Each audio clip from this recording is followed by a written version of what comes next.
Alam mo bang ayon sa Crime Index 2025, dalawa sa mga pinakamapanganib na lungsod sa Asia ay nasa Pilipinas? Manila, top 2. Quezon City, top 3. Sa panahon ngayon, hindi na lang sapat na umasa sa gobyerno o mga pulis. Kailangan nating maging alerto at handa para hindi maging target ng krimen.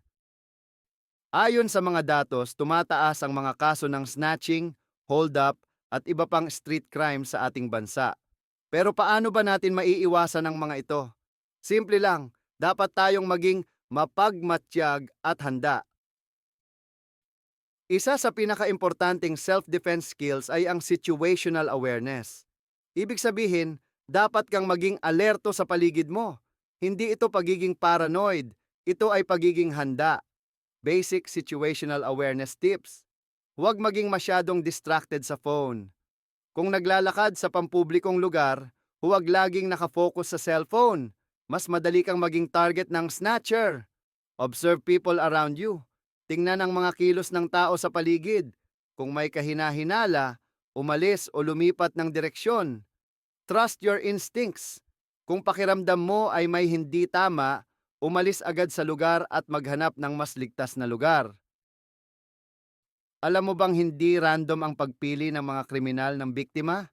May hinahanap silang easy target. Karaniwang target ng mga kriminal, mukhang mahina o takot, yung mukhang madaling matakot o hindi kayang lumaban, distracted, yung nakafocus sa cellphone o mukhang hindi aware sa paligid, walang direksyon, yung parang hindi alam ang pupuntahan, mas madali silang i-approach. Kaya para hindi maging target, panatilihing alerto at kumpiyansa ang kilos mo. Kung sakaling atakihin ka, mahalagang alam mo kung paano ipagtanggol ang sarili mo. Narito ang ilang simpleng self-defense tips na maaaring magamit sa tunay na buhay.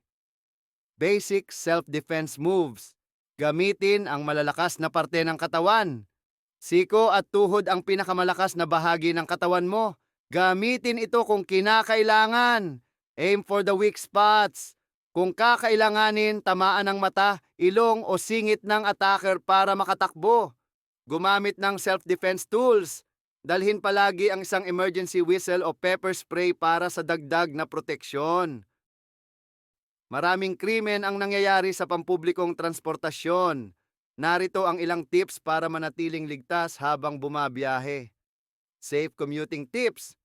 Huwag maglabas ng gadgets o alahas sa pampublikong lugar. Ilagay ang bag sa harapan ng katawan at huwag sa likod.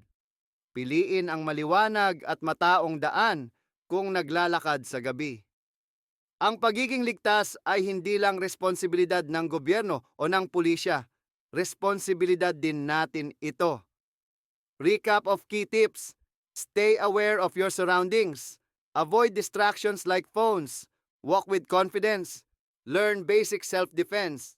Carry safety tools like whistles or pepper spray. Kung gusto mong matuto pa ng self-defense at iba pang safety tips, huwag kalimutang i-like at i-share ang video na ito. Stay safe, stay alert.